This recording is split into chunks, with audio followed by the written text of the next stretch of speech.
Você consome com consciência a água que chega até a sua casa? E os rios que cortam a sua cidade? São respeitados? Água e sustentabilidade. Esse é o assunto hoje no Sustentare.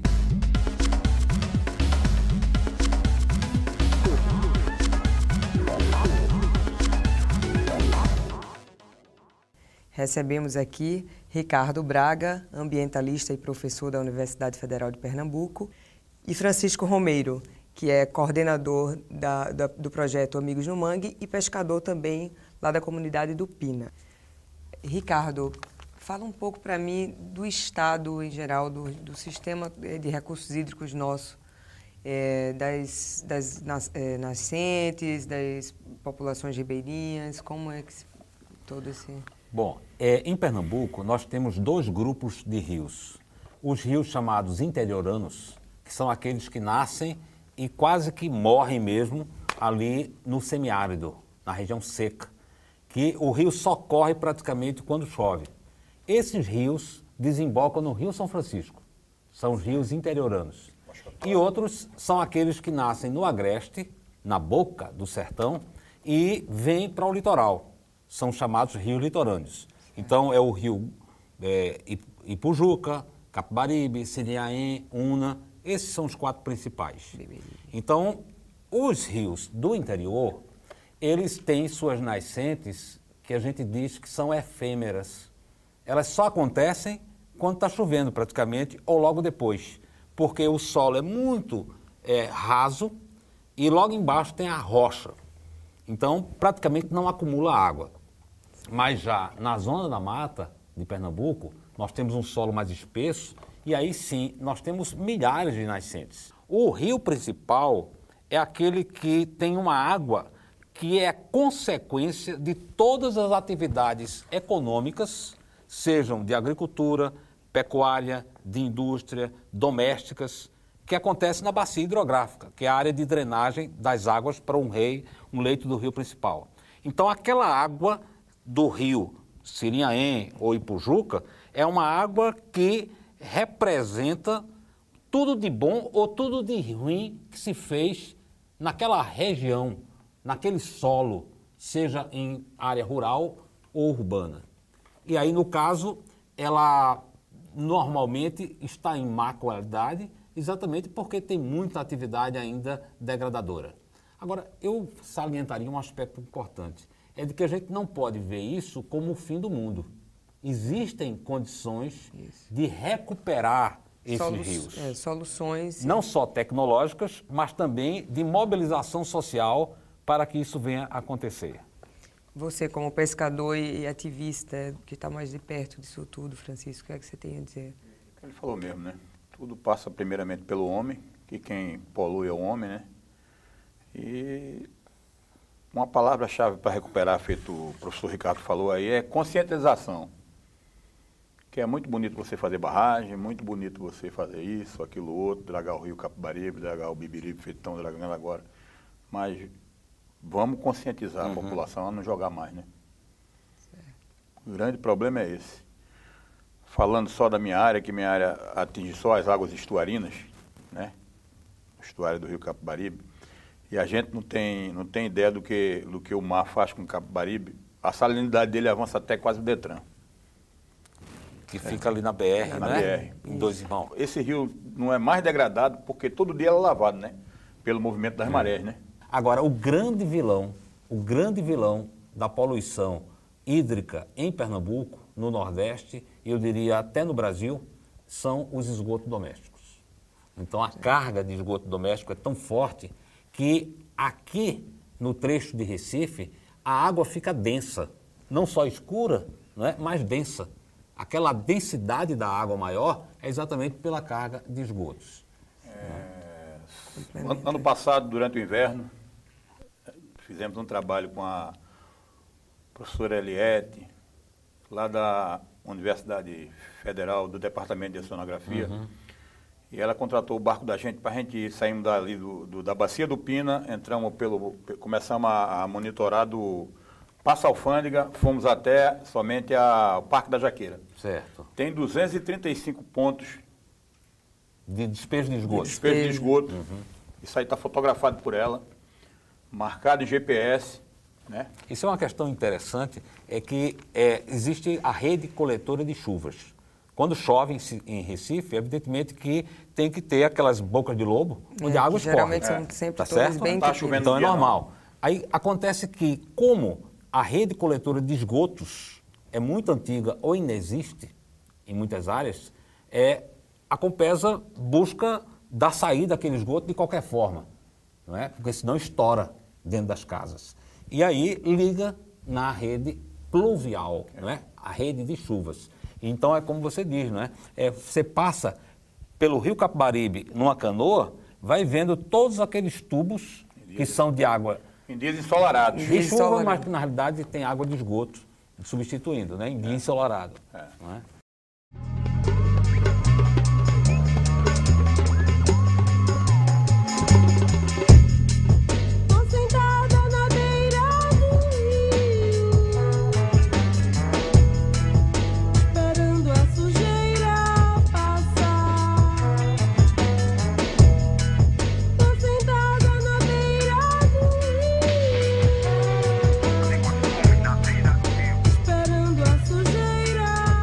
Passa cavalo, passa porco, passa gado, passa cachorro, tudo boiando. O povo podendo enterrar, o povo podendo chamar a saúde pública. Porque o povo que faz isso é o povo que mora na beira do rio.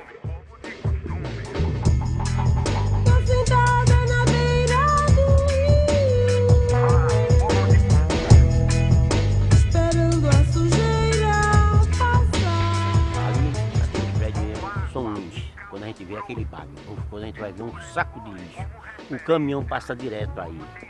Todo mundo fazia isso, botava um saco na frente da casa, mas ninguém faz isso não. Acha mais fácil jogar dentro do rio do que botar na frente da sua casa.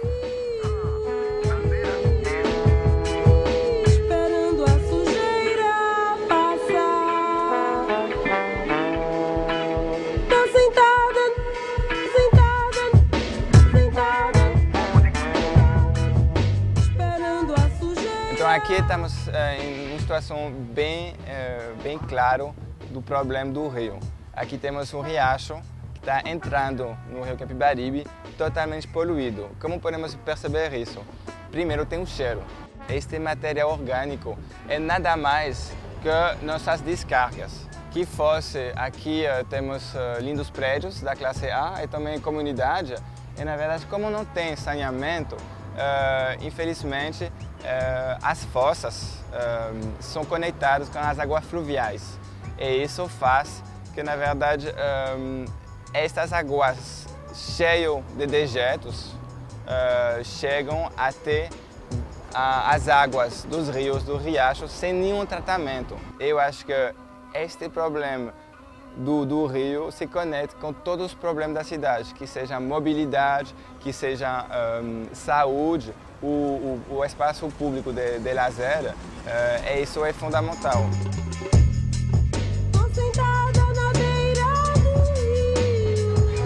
O rio não é mais rio, virou totalmente um lixeiro, mas só que não é da gente, da comunidade, porque a gente tem um rapaz que passa dia sim, dia não, ele faz a coleta do lixo e esse lixo vem muito de cima, da cabeça do rio, entendeu? É bicho morto, é tudo quanto não presta. Agora a gente aqui recebendo esse ar prejudica a nossa saúde e nós não podemos fazer nada porque nós não temos condição. Se nós moramos aqui, porque a gente não tem condições financeiras para a gente morar em um local melhor. Então a gente tem que dar para o nosso semelhante aquilo que a gente quer dar para nós. Isso é cidadania. Então o meio ambiente não aguenta mais, a natureza não aguenta mais. Ela está gritando por socorro, gritando por ajuda. Então cabe a nós, brasileiros, pernambucanos e recifense, cuidar da nossa cidade. Beijo. Programa Sustentar, e hoje a gente conversa aqui sobre água e sustentabilidade. Acompanhe também o programa pela internet e pelas redes sociais.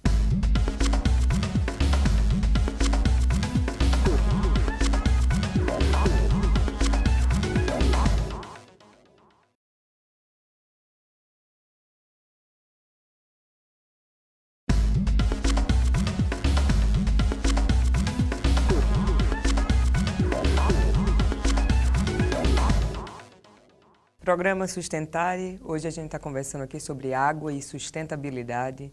Professor, e a nossa legislação brasileira? O cuidado com a água, o Código Florestal? Boa. A legislação brasileira na área de recursos hídricos é muito boa. Isso é aplicada, né? O grande desafio é a aplicação dela, evidentemente, não é? Mas ela cria uma estrutura de gestão de recursos hídricos, tanto no nível nacional quanto na legislação estadual também isso acontece. E o que hoje a gente sente é de que é preciso um exercício maior do governo do Estado de valorização das organizações de base.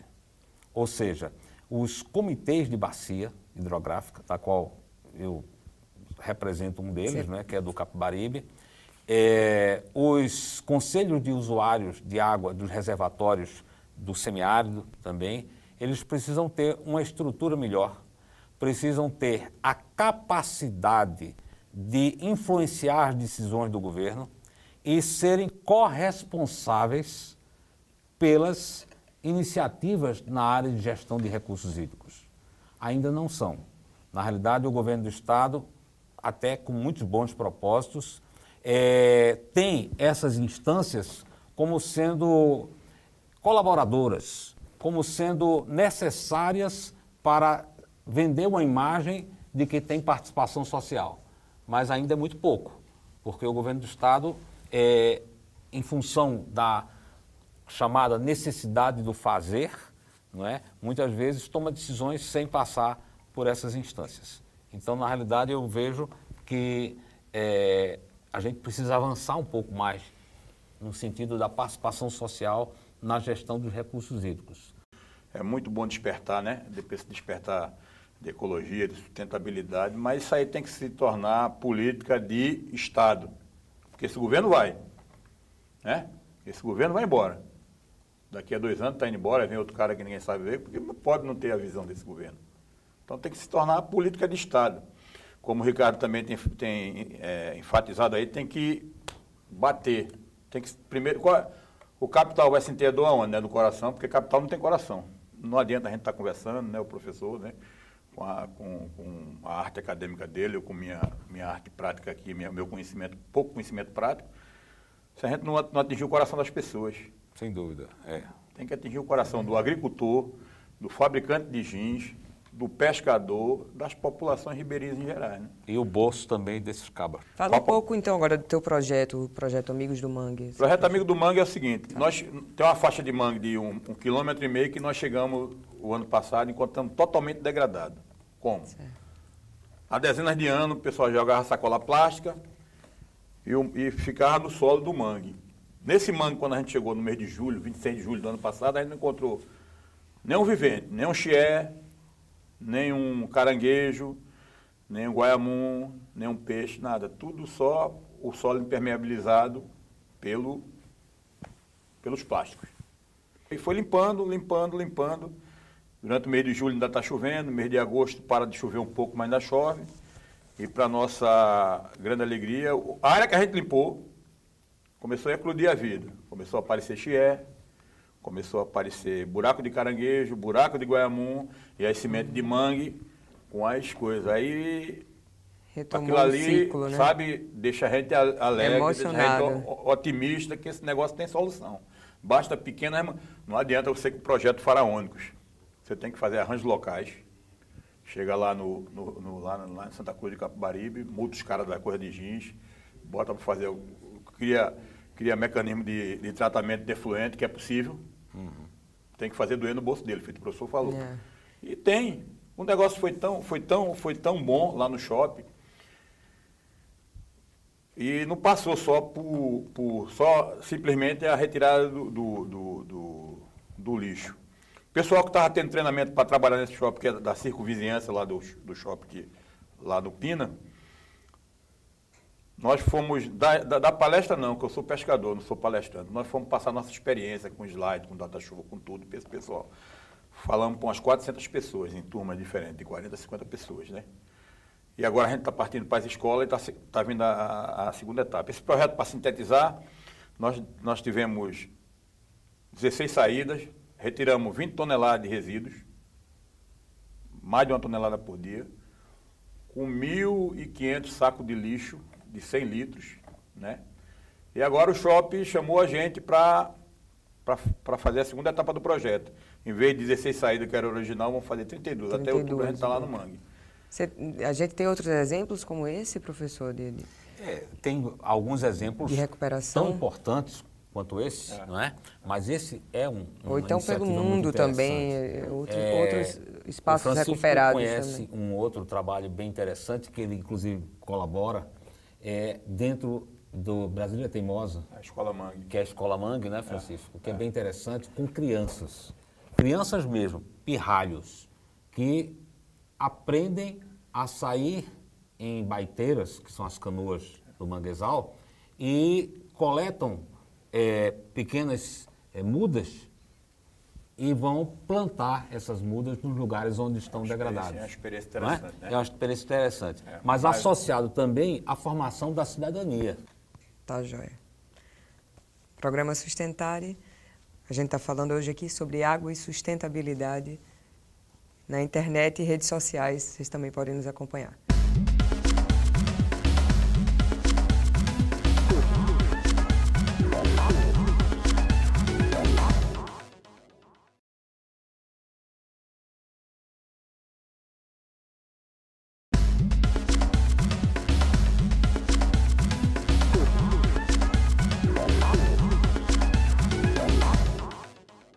Hoje a gente está conversando aqui sobre água e sustentabilidade.